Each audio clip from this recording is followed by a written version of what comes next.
Good morning, students. In our last lectures or videos, we have discussed about the different methods to find out the order of reaction, like half-life method, initial rate method, Ostwald isolation method, integrated rate equation method. Now, in this lecture or in this video, we will discuss about the monitoring of first order of reaction. Monitoring of first order of reaction. What is the meaning of monitoring of first order of reaction? In this topic, we will discuss about the different way to study of the kinetics of the first order reaction. Mean कि जो first order reaction है उसकी kinetics को कौन कौन से तरीके से स्टडी किया जा सकता है, कौन कौन से वे हैं जिससे फर्स्ट ऑर्डर की काइनेटिक्स को, काइनेटिक्स का मतलब रेट कांस्टेंट को, टाइम को, किसी भी टाइम को, हाफ लाइफ टाइम को कैसे स्टडी किया जा सकता है। अब तक हम बेटा क्या कर रहे थे, जो हम फर्स्ट ऑर्डर की जो काइनेटिक स्टडी कर रहे थे वो कंसंट्रेशन मेथड से कर रहे थे, यानी कि फर्स्ट ऑर्डर रिएक्शन की हम जो मॉनिटरिंग कर रहे थे वो सिर्फ किससे कर रहे थे, कंसंट्रेशन से। जैसे कि हमारे पास क्या है, किसी भी T0 के ऊपर रिएक्टेंट की इनिशियल कंसंट्रेशन को हमने A मान लिया या C0 मान लिया, T टाइम के ऊपर उसमें से X अमाउंट डिकम्पोज हो गई तो रहेगी A माइनस एक्स, तो हमने फॉर्मूले में पुट किया 1/T ln A upon A minus x. तो इस तरह से क्या हुआ कि कंसंट्रेशन का यूज करके रिएक्टेंट की अलग अलग टाइम के ऊपर कंसंट्रेशन स्टडी करके हम उसी काइनेटिक्स को स्टडी कर रहे थे, रेट कांस्टेंट, हाफ लाइफ वगैरह जो है वो हम निकाल रहे थे। ठीक है, तो सबसे पहला हमारे पास मेथड क्या है, यूजिंग कंसंट्रेशन, जो हम कर चुके हैं। तो यूजिंग कंसंट्रेशन, अब कंसंट्रेशन में जैसे हमारे पास क्या है, एग्जांपल लेके चलते हैं हम, ए फॉर्म अन बी। ए हमारे पास कोई रिएक्टेंट है और अनमोल ऑफ बी बना रहा है, बी प्रोडक्ट बन रहा है जिसके अनमोल, एक से क्या बन रहे हैं, अन बन रहे हैं, स्टेशियोमेट्री 1 अन की है। तो T0 के ऊपर, T टाइम के ऊपर सपोज करो इसके मोल हमारे पास थे A और इसके मोल क्या थे 0। T equal to T time के ऊपर, T equal to T time के ऊपर इसमें से X अमाउंट डिकम्पोज होगी तो ये हो गया A माइनस एक्स। अगर इसमें से X डिकम्पोज होगा तो इसके कितने बनेंगे, NX। तो अब हमारे पास हमने क्या निकाल लिया था, जो काइनेटिक्स है K equal to 1/T ln A upon A minus x, यानी कि T0 के ऊपर इनिशियल कंसंट्रेशन पुट कर ली, किसी भी T टाइम के ऊपर कंसंट्रेशन पुट की, तो कंसंट्रेशन यूज करके हम क्या कर रहे थे, काइनेटिक्स को यानी कि मॉनिटरिंग कर रहे थे फर्स्ट ऑर्डर ऑफ रिएक्शन की। ठीक है, बट आपको पता है ये कंसंट्रेशन कैसे निकाली जा रही है। अब क्या है, रिएक्शन चल रही है, ए क्या बना रहा है, बी बना रहा है, तो T0 के ऊपर तो सिर्फ हमारे पास रिएक्शन के अंदर जो इनिशियल कंसंट्रेशन डाली है वो हमें पता है, हमने जो भी कंसंट्रेशन लिया 1 मोलर 0.1 मोलर वो हमें पता है। अब जब रिएक्शन चलने लगेगी तो उसमें ए की अमाउंट भी होगी और बी की अमाउंट भी होगी। ए की अमाउंट क्या होगी और बी की अमाउंट, अब मिक्सचर पड़ा है हमारे पास, टेस्ट ट्यूब में हमारे पास क्या है, मिक्सचर पड़ा है, उसमें ए की अमाउंट भी है और बी की। अब ए की कंसंट्रेशन कैसे फाइंड आउट की गई होगी, मिक्सचर में से रिएक्शन को वहां पर क्या करेंगे, हम फ्रीज करेंगे थोड़ी देर के लिए, यानी कि रिएक्शन को स्टॉप करेंगे, फिर वहां से हम क्या करेंगे, कंसंट्रेशन फाइंड आउट करेंगे। अब पता है तुम्हें कंसंट्रेशन कैसे फाइंड आउट की जाएगी कि ए की कंसंट्रेशन क्या रहेगी। अब हमें क्या करवाना पड़ेगा, इस ए की कंसंट्रेशन को फाइंड आउट करने के लिए कोई टाइट्रेशन करवाना पड़ेगा, हमें कोई ऐसा टाइट्रेंट यूज करना पड़ेगा जो सिर्फ ए के साथ रिएक्ट करे, फिर उसका जो वॉल्यूम यूज हुआ होगा वो फाइंड आउट करना पड़ेगा। मेरा मतलब ये है कि कंसंट्रेशन निकालना इतना आसान नहीं है। मिक्सचर में से किसी एक रिएजेंट की कंसंट्रेशन फाइंड आउट करने के लिए क्या मेथड अपनाया जाता है, जनरली टाइट्रेशन अपनाया जाता है। तो यहाँ पर क्या होता है, ये काफी एक लॉन्ग मेथड होता है, रिएक्शन को फ्रीज करना पड़ता है, सीज करना पड़ता है, मतलब रिएक्शन को वहां पर स्टॉप करना पड़ता है। जैसे रिएक्शन को चलते हुए क्या हुआ, 10 सेकंड हो गए, अब 10 सेकंड होते ही मैं क्या करूंगी, वहां पर 10 सेकंड के ऊपर मेरे को रिएक्शन को सीज करना पड़ेगा। सीज करना पड़ेगा मतलब वेरी वेरी लो टेम्परेचर के ऊपर रिएक्शन को रखना पड़ेगा, जहां पर रेट बिल्कुल ही क्या हो जाए, लो हो जाए। तो वहां पर अब क्या करेंगे, अब वहां से थोड़ा सा मिक्सचर उठाएंगे, फिर उसकी टाइट्रेशन करवाएंगे एक टाइट्रेंट के साथ, a suitable titrant which react only with A. तो इस तरह से फिर टाइट्रेंट का जो वॉल्यूम यूज हुआ होगा उसके हेल्प से हम क्या करेंगे, मोलरिटी इक्वेशन लगाएंगे 1v1 और इस तरह से हम मोलरिटी निकालते हैं। मतलब ये काफी एक क्या है, कंसंट्रेशन वाला जो मेथड है ये बहुत आसान नहीं है, जितना आसान जैसे हम पढ़ रहे हैं इतना आसान नहीं है यूजिंग टाइट्रेशन। ठीक है, तो अब क्या है हमारे पास, कंसंट्रेशन के अलावा कुछ ऐसे हमारे पास क्या है, फिजिकल क्वांटिटी है जो डायरेक्ट कंसंट्रेशन के डायरेक्टली प्रोपोर्शनल है या कंसंट्रेशन के साथ डायरेक्ट रिलेट करते हैं। जैसे हो गया हमारे पास pressure, you know the pressure is directly proportional to mole. PV equal to RT लगाओगे तो प्रेशर डायरेक्टली प्रोपोर्शनल टू क्या हो जाएगा, मोल। तो अगर हमारे पास क्या हो, कोई एक भी रिएजेंट गैसेस फॉर्म में हो, चाहे सारे गैसेस में हो, कम से कम एक भी रिएजेंट अगर गैसेस फॉर्म में हो, रिएक्टेंट या प्रोडक्ट, तो हम वहां पर क्या करेंगे, मैनोमीटर की हेल्प से प्रेशर को बहुत आसानी से ऑब्जर्व कर सकते हैं। इनिशियल प्रेशर ये था, टी टाइम के ऊपर प्रेशर ये हो गया, और उससे हम क्या करेंगे, काइनेटिक्स स्टडी कर सकते हैं। तो उसमें देखो हमारा ये जो पूरा, ना तो हमें रिएक्शन को सीज करना पड़ेगा और ना ही हमें टाइट्रेशन वगैरह करवा के कंसंट्रेशन फाइंड आउट करनी पड़ेगी। तो हम क्या करेंगे, कुछ ऐसे जैसे वॉल्यूम, हम वॉल्यूम का यूज करेंगे। हम volume is inversely proportional to concentration, pressure is directly proportional to concentration. तो हम क्या करेंगे, वॉल्यूम स्टडी करेंगे, प्रेशर स्टडी करेंगे, और जैसे हमारे पास टाइट्रेंट हम यूज करेंगे उसका वॉल्यूम स्टडी करेंगे, या अगर हमारे पास कोई ऑप्टिकली एक्टिव कंपाउंड होगा तो उसका हम एंगल ऑफ रोटेशन स्टडी करेंगे। ठीक है, तो इन डिफरेंट जो दूसरे जो डिफरेंट फिजिकल प्रॉपर्टी है, क्वांटिटी है, विच इज डायरेक्टली और इनडायरेक्टली रिलेटेड टू कंसंट्रेशन, हम उनका यूज करके काइनेटिक्स को स्टडी करेंगे। तो इसी को क्या बोलते हैं, monitoring of first order reaction. तो मॉनिटरिंग फर्स्ट ऑर्डर रिएक्शन की मॉनिटरिंग का फर्स्ट मेथड जो है वो यूजिंग कंसंट्रेशन, ये हम ऑलरेडी कर चुके हैं।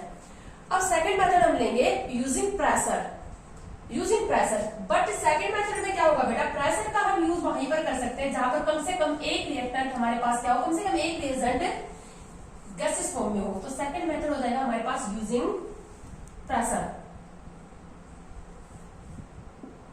प्रेशर मेथड का यूज हम तभी कर सकते हैं, दो कंडीशन है यहाँ पर। फर्स्ट कंडीशन क्या है, at least one reactant or product, one reagent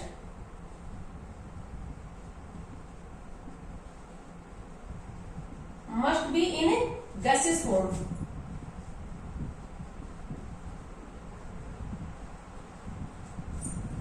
कम से कम रिएक्टेंट या प्रोडक्ट में से एक गैसेस फॉर्म में होना चाहिए, एक कंडीशन तो ये है। ठीक है, तभी हम प्रेशर मेथड का यूज कर सकते हैं। सेकंड कंडीशन ये है, del n g not equal to zero, del n g not equal to zero. Del n g मतलब टोटल चेंज जीरो नहीं होना चाहिए। इसका क्या मतलब, डेल एन जी क्या होता है, difference of mass of product and reactant. Product के अंदर गैस के जो मोल है और रिएक्टेंट के अंदर गैस के जो मोल है उनका डिफरेंस, जो डेल एन जी होता है। डेल किसको दिखा रहा है, चेंज को, अन किसको दिखा रहा है, मोल को, जी किसको दिखा रहा है, गैस के। गैस के जो मोल है प्रोडक्ट में और रिएक्टेंट में, उनका जो डिफरेंस होता है, del n g represent difference in the moles of gases, moles of product and reactant. तो डेल एन जी कैसे निकालेंगे, गैसेस मोल ऑफ प्रोडक्ट, जिसको हम लिख सकते हैं पीसी, प्रोडक्ट के अंदर गैस के जो मोल है, minus gaseous mole of reactant, r g. Reactant के अंदर गैस के जो मोल है, प्रोडक्ट के अंदर गैस के जो मोल है, ये होगा डेल एन जी। तो डेल एन जी जो है वो जीरो नहीं होना चाहिए, डेल एन जी जीरो नहीं होना चाहिए। क्यों, इसका क्या मतलब, जैसे हमारे पास क्या है, ए हमारे पास कोई गैसेस, हमारे पास ए कोई रिएक्टेंट है, गैस फॉर्म में है, इससे हमारे पास प्रोडक्ट बन गया, गैस फॉर्म में बन गया, और स्टोइचोमेट्रिक 1-1 की है, स्टोइचोमेट्रिक 1-1 की है। तो यहाँ पर गैस का एक मोल था, यहाँ पर भी गैस का क्या बन जाएगा, एक मोल। अगर इसकी एक्स अमाउंट डिकम्पोज होगी तो इसकी भी क्या हो जाएगी, एक्स अमाउंट ही डिकम्पोज हो जाएगी। ठीक है, टी जीरो के ऊपर जैसे कि हमने इसका मोल ले रखा है ए, इसका मोल क्या है, zero. T equal to T time के ऊपर इसमें से एक्स डिकम्पोज हो गया तो क्या रह गया, ए माइनस एक्स, और ये कितना बन गया, एक्स। ठीक है ना, तो हमारे पास क्या हो जाएगा, ये ए माइनस एक्स रह गया और ये कितना हो जाएगा, एक्स बन गया। तो हमारे पास टोटल जो मोल होंगे, मोल टोटल वो कितने होंगे, मोल टोटल क्या हो जाएंगे, डेल एन जी क्या हो जाएगा हमारे पास यहाँ पर, जीरो हो जाएगा। डेल एन जी क्या हो जाएगा, जीरो। यहाँ पर t इक्वल टू टाइम के ऊपर जो मोल है वो a minus x plus x है, तो यहाँ पर क्या हो जाएगा a, t टाइम के ऊपर a है और t जीरो के ऊपर भी क्या है a। तो मतलब ये है कि स्टार्टिंग में जितने मोल लिए थे उतने ही मोल क्या आ गए, लास्ट में आ गए, यानी कि मोल क्या हो गए, यहाँ पर मोल हो गए कांस्टेंट, मोल कांस्टेंट हो गए। Del n g zero, gas के मोल, डेल एन जी निकालते कैसे, किस फॉर्मूले से निकालते हैं, गैस के प्रोडक्ट के अंदर गैस के जो मोल है 1, रिएक्टेंट के अंदर गैस के जो मोल है 1, तो 1 माइनस 1, डेल एन जी क्या हो जाएगा, यहाँ पर 1 माइनस 1 क्या हो जाएगा, 0। तो अगर डेल एन जी जीरो आ गया तो स्टार्टिंग में गैस के जितने मोल लिए थे लास्ट में भी गैस के मोल उतने ही हो जाएंगे, मोल जीरो नहीं होंगे but del n g zero हो जाएगा। डेल एन जी जीरो नहीं होना चाहिए, ये मैं क्यों बता रही हूँ, अगर डेल एन जी जीरो हो गया तो मोल रहेंगे कांस्टेंट। देखो स्टार्टिंग में भी ए मोल लेके चले थे, अब भी ए मोल ही है, मोल कांस्टेंट रहेंगे। अब हमको पता है कि मोल चेंज होने से ही प्रेशर चेंज होगा, क्योंकि pressure is directly proportional to PV equal to NRT लगाओगे तुम, पीवी इक्वल टू एनआरटी, तो pressure is directly proportional to mole. अगर मोल कांस्टेंट रहेंगे तो प्रेशर भी क्या रहेगा, कांस्टेंट, प्रेशर भी कांस्टेंट रहेगा। अब प्रेशर भी कांस्टेंट रहेगा तो फिर हम ऑब्जर्व ही नहीं कर पाएंगे प्रेशर को। तो अब जैसे क्या हो रहा है, हमने यहाँ पर एक क्लोज्ड कंटेनर ले रखा है, हमने यहाँ एक क्लोज कंटेनर ले रखा और इसको हमने कनेक्ट कर रखा है एक यू शेप ट्यूब के साथ। इस यू शेप ट्यूब के अंदर भरी हुई होती है मरकरी, इसके अंदर मरकरी भरी हुई होती है और इसको बोलते हैं मैनोमीटर। ये मैनोमीटर ट्यूब है, U shape tube, manometer tube बोलते हैं। इसमें हमने डाल रखा है ए, ठीक है, और ए से क्या बन रहा है, बी। तो स्टार्टिंग में एक मोल लिया था, ये जितना कंज्यूम होगा ये उतना ही बनेगा, ये एक्स कंज्यूम होगा तो ये भी क्या बनेगा, एक्स बनेगा। तो क्या यहाँ पर प्रेशर में इन दोनों लिम्ब, लेफ्ट और राइट लिम्ब में मरकरी के लेवल पे कोई फर्क पड़ेगा? स्टार्टिंग में मरकरी का जो लेवल था और लास्ट में जो मरकरी का लेवल है वो तो उतना ही रहेगा नहीं, क्योंकि जितना जैसे एक मोल था तो एक मोल के अकॉर्डिंग प्रेशर आ रहा था। अब इसमें से एक्स घट गया तो इसमें से एक्स बन गया, तो मोल कांस्टेंट चलेंगे। अगर डेल एन जी जीरो होगा तो वहां पर मोल कांस्टेंट चलेंगे, और मोल कांस्टेंट चलेंगे तो प्रेशर क्या रहेगा, कांस्टेंट। और इन दोनों लिंब के अंदर हाइट का जो पहले डिफरेंस था और जो बाद में डिफरेंस आएगा वो क्या रहेगा, सेम ही रहेगा, ठीक है। तो प्रेशर कांस्टेंट होगा तो हम प्रेशर को ऑब्जर्व ही नहीं कर पाएंगे। मतलब प्रेशर मेथड का यूज हम कैसे कर पाएंगे, ये दो कंडीशन नहीं होनी चाहिए। एक तो हमारे पास कम से कम एक रिएक्टेंट या प्रोडक्ट गैसेस फॉर्म में हो, दूसरा टोटल प्रोडक्ट जो गैस के जो प्रोडक्ट है और रिएक्टेंट के जो प्रोडक्ट है वो दोनों इक्वल नहीं होने चाहिए, डेल एन जी जीरो नहीं होना चाहिए। क्योंकि अगर डेल एन जी जीरो हुआ तो मोल कांस्टेंट, और मोल कांस्टेंट होंगे तो प्रेशर भी क्या रहेगा, कांस्टेंट, और कांस्टेंट प्रेशर की हमारे पास कोई ऑब्जर्वेशन नहीं आएगी, ठीक है। तो ये दोनों कंडीशन जहां पर फुलफिल हो जाएंगी, del n g not equal to zero and at least one reagent must be in gases form, वहां पर हम क्या करेंगे, प्रेशर मेथड का यूज करेंगे। अब प्रेशर मेथड से हम काइनेटिक्स, क्या काइनेटिक्स आएगी हमारे पास, जो फर्स्ट ऑर्डर का रेट कांस्टेंट निकालने का वो हमारे पास क्या फॉर्मूला आएगा। हम इसके लिए क्या करेंगे, एक रिएक्शन ले लेते हैं, एक एग्जांपल ले लेते हैं। एग्जांपल हम ले लेते हैं, सपोज करो हमारे पास क्या है, ए हमारे पास कोई गैसेस फॉर्म रिएक्टेंट है और बी भी एक गैसेस प्रोडक्ट है जिसके अनमोल बन रहे हैं, एक से क्या बन रहे हैं, अन बन रहे हैं, ठीक है। अब एक से अन बन रहे हैं तो यानी कि डेल एन जी क्या हो जाएगा, डेल एन जी हो जाएगा अन माइनस वन, जो कि जीरो नहीं होगा, ठीक है। और अन अगर एक से ज्यादा हुआ, अन अगर एक से ज्यादा होगा तो क्या होगा, जैसे जैसे बी बनता जाएगा मोल इंक्रीज होते जाएंगे, मोल इंक्रीज होता जाएगा तो प्रेशर भी क्या होता जाएगा, इंक्रीज होता जाएगा। सपोज करो हमने क्या कर रखा है, ये क्लोज कंटेनर के अंदर हम ये रिएक्शन करवा रहे हैं और इस क्लोज कंटेनर को हमने कनेक्ट कर रखा है मैनोमीटर के साथ। इस मैनोमीटर के साथ हमने इसको कनेक्ट कर रखा है। बैरोमीटर जो होता है वो क्या होता है, एयर का प्रेशर मेजर करने के काम आता है। ये जो यू शेप ट्यूब है इसी को क्या बोलते हैं हम, मैनोमीटर।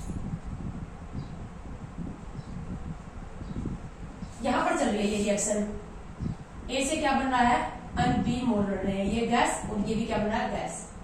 स्टार्टिंग में हमारे पास क्या हो रहा है, जैसे यहाँ पर मरकरी का लेवल चल रहा है दोनों लिंक के अंदर। अब जैसे जैसे इसके मोल बढ़ते जाएंगे, ए कन्वर्ट होता जाएगा बी में, अन की मोल बढ़ते जाएंगे, मोल बढ़ता जाएगा तो प्रेशर, ये प्रेशर लगाएगा इस मरकरी के ऊपर। अब ये मोल जो होंगे गैस के जो मोल बनेंगे वो प्रेशर लगाएंगे, प्रेशर लगाएंगे तो यहाँ पर लेवल क्या होता जाएगा, इंक्रीज होता जाएगा, यहाँ पर लेवल इंक्रीज होता जाएगा वेरी लॉन्ग टाइम के ऊपर। इनफाइनाइट टाइम जब आ जाएगा, जब हम ये इनफाइनाइट टाइम तो कभी नहीं आता, लेकिन बहुत ज्यादा लॉन्ग टाइम हो गया, अब हमें ऐसे लगेगा कि रिएक्शन कंप्लीट हो चुकी है, लगभग कंप्लीट हो चुकी है, मतलब वेरी लॉन्ग टाइम के बाद ये प्रेशर कांस्टेंट हो जाएगा, जितना रिएक्शन कंप्लीट होनी उतनी हो चुकी होगी। जीरो फर्स्ट ऑर्डर रिएक्शन कभी भी 100% कंप्लीट नहीं होती है, लेकिन हम बहुत ज्यादा लंबे समय तक इसको छोड़ देते हैं कि इसके बाद अब कुछ नहीं होना, तो यहाँ पर लेवल क्या हो जाएगा, कांस्टेंट। अब लेवल कांस्टेंट हो जाएगा तो इन दोनों लिंक का डिफरेंस निकाल लेंगे, इन दोनों के लिंक में जो डिफरेंस है वो क्या आ जाएगी, ये हाइट आ जाएगी h। अब हाइट h जो आ गई हमारे पास, इसको pressure equal to rho into g into h से हम प्रेशर निकाल लेंगे। रो हमारे पास क्या है, मरकरी की density, g acceleration due to gravity and h क्या है, हाइट। ठीक है, ये ऑलरेडी आपको पता है। तो इस तरह से इस हाइट को यहाँ पर रखकर हम क्या निकाल लेते हैं, प्रेशर। बट आप ये बताओ, ये प्रेशर जो है वो ए का आएगा या बी का आएगा या टोटल आएगा, ये टोटल प्रेशर आएगा, जितने गैस के मोल हैं, ए प्लस बी के गैस के मोल हैं, जैसे T0 के ऊपर है। अब T0 के ऊपर तो क्या है, प्रेशर सिर्फ किसका है, ए का है। T इनफाइनाइट के ऊपर हम सपोज करेंगे कि ये खत्म हो गया तो प्रेशर सिर्फ किसका है, बी का। लेकिन T टाइम के ऊपर तो यहाँ पर ए भी है और बी भी है, तो ए के मोल भी और बी के मोल भी है, तो यहाँ पर जो प्रेशर आएगा वो कौन सा आएगा, टोटल। तो इस मेथड की ये लिमिटेशन भी कह सकते हो, लिमिटेशन है इस मेथड की, total pressure is can measure, ये पी टोटल आएगा हमारे पास। टोटल प्रेशर जो होगा वो रो जी एच से हम क्या कर लेंगे, प्रेशर में। तो limitation only total pressure, total pressure of the mixture we can measure using this method. अब ये तो है कि कैसे स्टडी किया जाता है, प्रेशर को कैसे स्टडी किया जाता है। अब हम क्या करते हैं, इक्वेशन लगाते हैं। सपोज करो हमारे पास क्या है, T0 के ऊपर, T0 के ऊपर हमने इसका प्रेशर लिया P0, T0 के ऊपर प्रेशर क्या ले लिया, P0। इसका प्रेशर ये तो बना नहीं है, तो इसका प्रेशर क्या हो जाएगा, 0। T equal to T time के ऊपर, T equal to T time के ऊपर इसमें से क्या हो गया, इसका एक्स प्रेशर घट गया, इसमें से एक्स प्रेशर जो हो गया वो कम हो गया, तो इसका प्रेशर बच गया P0 माइनस एक्स। ठीक है, इसका प्रेशर कितना बन जाएगा, NX। ठीक है, या फिर चाहे तुम ये कह लो कि मोल लेके भी कर सकते हो, इसको मोल से कर लो। स्टार्टिंग में जैसे हमने मोल लिए ए, इसके मोल लिए हमने ए, क्योंकि हम मोल को डायरेक्टली प्रोपोर्शनल प्रेशर कर सकते हैं। T0 के ऊपर मोल ले लिए ए, इसके मोल है 0। T इक्वल टू टाइम के ऊपर x घट गए इसमें से, तो इसके मोल बच गए a माइनस एक्स। अब इसके x घटेंगे तो स्टेशोमेट्रिक 1 अन की है, इसमें से एक घटता है तो अन बनता है, इसमें से x घटेगा तो nx। इसके मोल कितने बन गए, nx। और ये भी गैस और ये भी गैस है। T इक्वल टू इनफाइनाइट, बहुत infinite time, very long time के ऊपर। अब वेरी लॉन्ग टाइम के ऊपर सपोज करेंगे हम कि ये लगभग 99.99% क्या हो गया, कंज्यूम हो गया, खत्म हो गया। तो a माइनस ए में से क्या हो गया, ए लिया था पूरा का पूरा, ए क्या हो गया, खत्म हो गया। टी इनफाइनाइट, इनफाइनाइट का मतलब वेरी लॉन्ग टाइम। ठीक है, ये अगर ए में से ए घट गया तो ये कितना बन जाएगा, एन ए। अब क्योंकि प्रेशर डायरेक्टली प्रोपोर्शनल होता है मोल के, प्रेशर डायरेक्टली प्रोपोर्शनल होता है मोल के, तो T0 के ऊपर मैं क्या कह सकती हूँ, T0 के ऊपर जो प्रेशर है, T0 के ऊपर जो प्रेशर उसको हम मान लेते हैं P0। ठीक है, T equal to T time के जो प्रेशर है वो हो जाएगा PT, और T इक्वल टू इनफाइनाइट के ऊपर जो प्रेशर होगा वो होगा P इंफिनिटी। समझ गए, T0 के ऊपर प्रेशर P0, T टाइम के ऊपर PT, और P इंफिनिटी के ऊपर क्या हो गया, T इंफिनिटी टाइम के ऊपर P इंफिनिटी। अब P0 डायरेक्टली प्रोपोर्शनल होगा A के, क्योंकि T0 के ऊपर मोल है A और प्रेशर P0। तो मैं ये कह सकती हूँ कि P note is proportional to A, equation 1। ठीक है, PT is proportional to PT, T time के ऊपर मोल कितने हैं, A माइनस एक्स तो है A के और NX है B के, तो PT is proportional to A minus x plus NX। इसी को हम क्या लिख सकते हैं, PT is proportional to A plus, common ले लो x, यहाँ पर क्या हो जाएगा n माइनस 1। ये इक्वेशन होगी second. P infinity is proportional to, infinity के ऊपर इसके मोल तो हो गए 0, रिएक्टेंट तो सारा लगभग क्या हो गया कंज्यूम, तो मोल हो गए 0, तो P इंफिनिटी प्रोपोर्शनल हो गया NA। ये इक्वेशन होगी थर्ड। अब क्या करेंगे हम, हमारे पास जो काइनेटिक्स है, फर्स्ट ऑर्डर की जो काइनेटिक्स है वो क्या है, K is equal to 1 upon T ln A upon A minus x की फॉर्म में है। इसको C नोट भी लिख सकते हो, इसको CT भी लिख सकते हो। ठीक है, तो अब हमें ये फॉर्म चाहिए, A upon A minus x चाहिए, यानी कि हमें ये वैल्यू चाहिए A की A माइनस एक्स। तो अगर मैं यहां से A upon A minus x लेके आना है, अगर मैं इसको इक्वेशन तुम्हें दिखाई दे रही है फर्स्ट, सेकंड और थर्ड, अगर मैं इक्वेशन थर्ड माइनस फर्स्ट कर दूं अपॉन थर्ड माइनस सेकंड कर दूं, third minus first upon third minus second कर दूं, तो तुम सोल्व कर लो इसको, हमारे पास क्या आ जाएगा, A upon A minus X ही आ जाएगा। ठीक है, K is equal to 1 upon T ln, तो हमारे पास क्या आ जाएगा, थर्ड का मतलब हमारे पास क्या है, P infinity minus P nought upon P infinity minus PT, और ये किसके इक्वल आ जाएगा, A upon A minus x के इक्वल ही आ जाएगा। ठीक है, तो इस तरह से अब हमारे पास ये फॉर्मूला आ गया प्रेशर की टर्म में।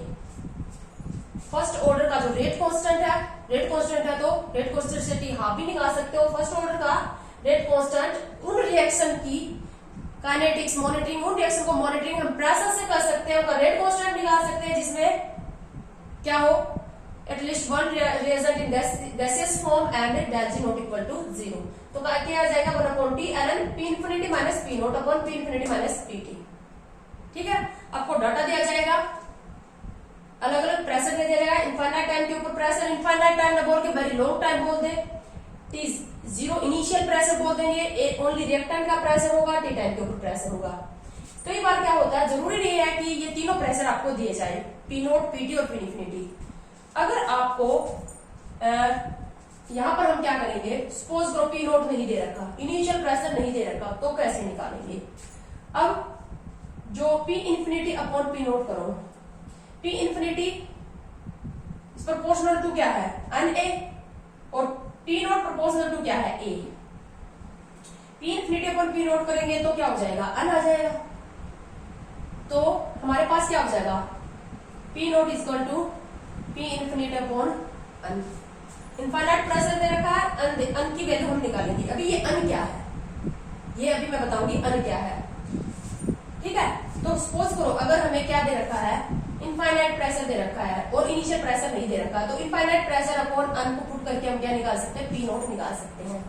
इसी तरीके से अगर हमें P नोट दे रखा और इनफाइनाइट प्रेशर नहीं दे रखा, तो यहां से हम इनफाइनाइट भी निकाल सकते हैं।